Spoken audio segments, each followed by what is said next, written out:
பாடும் நேரம் உன் மார்போடுதான் நீ என்னை தாராட்டும் தாயல்லவா ஏதோ ஏதோ ஆனந்த ராகம் உன்னால் தானே உண்டானது கால் போன பாதைகள் நான் போன போது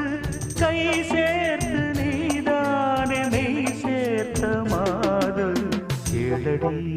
கண்மணி பாடகன் சங்கதி நீ இதை கேட்பதால் நெஞ்சிலோர் நிம்மதி